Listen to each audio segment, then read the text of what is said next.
Hey guys, Dr. Arland Hill here today with PaleoLifestyleDoctor.com, and I want to touch on the subject of weight loss. It's something that a lot of people are interested in, and when you're talking about weight loss, blood sugar always seems to come up. We know that if you balance blood sugar out, weight loss is a lot easier, but if you're not balancing blood sugar, it's pretty difficult. This is something that's pretty well known. I even joke with some of my colleagues sometimes that, if you get a bunch of doctors in a room, a bunch of clinicians in a room, a lot of times it's hard to get them to agree on some things, but one of the things that pretty much everyone agrees about in terms of balancing your blood sugar and weight loss is that exercise and blood sugar control have to be at the top of the list. So we know that this is a core area that we have to address. The question is, how are you addressing that? How are you effectively addressing blood sugar levels? And it really comes back down to looking at first some of the dietary choices that we're making and making sure that we're consuming things that help support blood sugar balance, things that are not going to be refined in nature, things that are not going to be what we think about as part of the standard American diet. We want to avoid those refined, those processed foods that are devoid of those nutrients.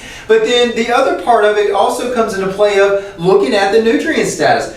Looking at nutrients is something that is not often talked about when you're looking at balancing out blood sugars, but this is huge. If you don't have certain nutrients in place, you're not going to have good interaction between glucose and the insulin and the receptors on the cell. They're going to be dysfunctional. They're not going to communicate, and therefore you don't get glucose in the cell, and the glucose stays out in the blood. That glucose staying out in the blood ultimately gets shoved over to our fat tissue and enhances the growth in our fat tissue. Not what we want if we're trying to promote weight loss.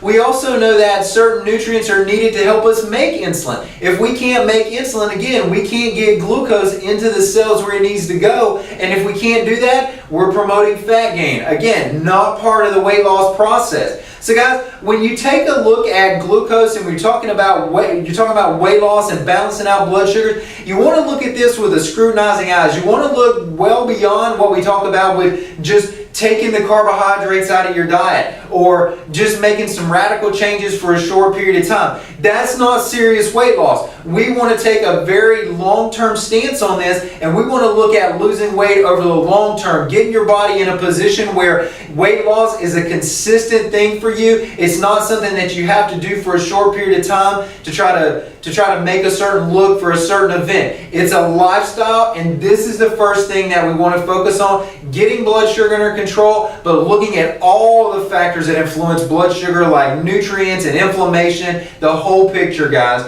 So guys, I appreciate your time today taking a look at the video. Again, Dr. Arland Hill with PaleoLifestyleDoctor.com. Thanks, guys.